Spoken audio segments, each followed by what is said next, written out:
I'm with Mitch Morse. He's one of the newest Jacksonville Jaguars. You're sweating like a son of a gun. Did you sweat like this up in Buffalo? Rarely, and it was usually in the sauna that they had up there. But no, I think Coach is doing a good job of slowly acclimating us to this heat. It's it's part of the gig, and for us, it's just kind of working through it, understanding how to mitigate the effects. You can't fully escape it, but you do what you can, and they're totally apt for what the players need, and it's on us to take care of ourselves and also seek for help because they have plenty of it. All right, so let's get to what needs to happen or what they're hoping to happen on the offensive line. You've been brought in to replace Luke Fortner. You're the starter at center. How good can this line be to return to form? Well, I think it's a slow burn, man. I think we have so many practices ahead of us, so many walkthroughs that and you look at that and it's an extensive list, but if you don't take advantage of the days, and you're going to make mistakes, but if you don't correct those and work to even make walkthrough reps as simulated as possible, then you're going to miss out, and it's going to be week one, and you're going to have lost plenty of opportunities. So for us, it's not about being perfect, but it's about working together. I think that's the biggest thing, is everyone working on the same page, understanding what each play dictates in regards to what technique is going to complement the other person knowing what to expect the person next to him's technique is going to be, and then working together. I mean, you want to be road graders and maulers, but you also want to be on the same page so that you can have five nasty dudes just doing their own thing, and you're going to get a negative to a 1 yard gain, or you can all work together, still be nasty and aggressive and actually hit something. But that's all about cohesiveness and being kind of one mind as much as you can be. Because if there was a criticism about the line, is they couldn't get a 3rd and 1, couldn't get a 4th and 1 in critical times. So leadership-wise and you guys coming together, how have you been involved in trying to make sure that does happen? It's still so early to say.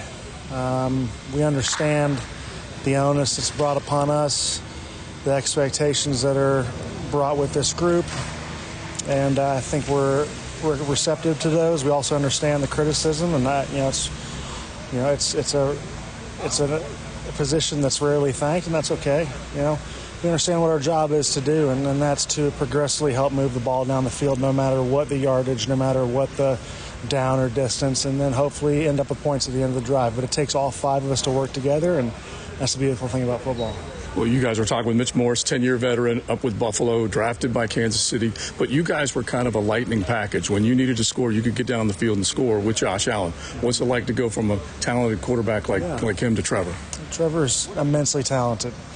Brings his own set of skills, has a competitive attitude about him, knows exactly what he wants, is not afraid to hold people accountable, but constructively. I think that's a huge thing.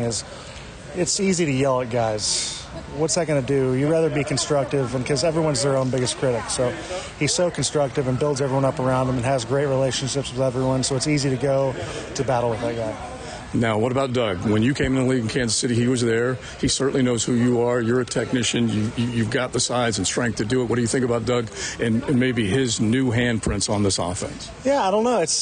It's been so long, right? Like, I remember more of Doug as the man rather than the schematics, and he hasn't changed a bit. He's just a good man who holds his football team to high standard, but does it in a way that's also not detrimental to people's psyches. So he does a good job of bringing the best out of people without being a yeller. What do you think about Missouri and the chance to make the college football playoff? Let's throw a little college ball at you real quick. Eli Drinkowitz has done a hell of a job. There's no doubt. Eli Drinkowitz has done an amazing job. Is, I think, really taking the recruiting trail ablaze and not afraid to shake things up and be himself. And I think players see that and they gravitate towards that. He's unabashedly himself, and I think that really resonates with people. But you coming from Missouri, you got to appreciate a 12-team playoff now to give those teams a chance. Sure, yeah, it's a double-edged sword. The guys are going to have to play more football. It's becoming more amateur professional than it was when I was in there, and I don't envy those guys. I also don't envy the transfer portal because, it's screwing the walk-ons.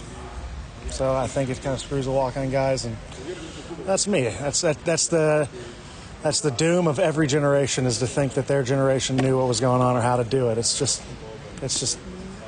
It is what it is. So. Well, they definitely have a shot. Mitch, we appreciate your time. Enjoy Jacksonville. Yeah, thanks, man. Appreciate you. Hey, Mia here, and thanks so much for watching 1010XL Jaguars. For even more coverage of the Big Cats, be sure to subscribe to 1010XL Jaguars.